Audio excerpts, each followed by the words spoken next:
నమస్కారం, రుద్ర న్యూస్ కు స్వాగతం.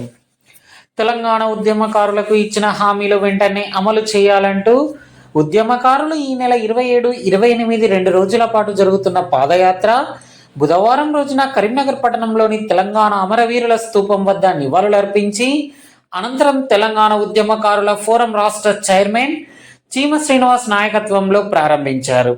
ఈ సందర్భంగా వారు మాట్లాడుతూ తెలంగాణ రాష్ట్రంలో కాంగ్రెస్ ప్రభుత్వం అధికారంలోకి వచ్చాక తెలంగాణ ఉద్యమకారులకు 250 గజాల ఇంటి స్థలం, సంక్షేమ పథకాలు అమలు చేస్తామని చెప్పిన ముఖ్యమంత్రి యనుమల రేవంత్ రెడ్డి వెంటనే అమలు చేయాలని ఈ 2 రోజుల పాదయాత్ర ప్రారంభించామని అన్నారు. ఈ కార్యక్రమంలో జిల్లా అధ్యక్షులు కనకం కుమారస్వామి, హుస్నాబాద్ నియోజకవర్గ నాయకులు మాదాసు శ్రీనివాస్, తెలంగాణ ఉద్యమకారులు గడిపే మల్లేష్, ఐలేని సంజీవరెడ్డి, ఎండి అక్బర్, మహమ్మద్ అంకుశావలి, గుంటిపల్లి లక్ష్మి, ఏలూరి స్వాతిరెడ్డి, చుక్కం ఎల్లవ్వ, కీతిరి మమతారెడ్డి, రోడ్ల భాగ్యలక్ష్మి, గంగం రమేష్ రెడ్డి తదితరులు పాల్గొన్నారు.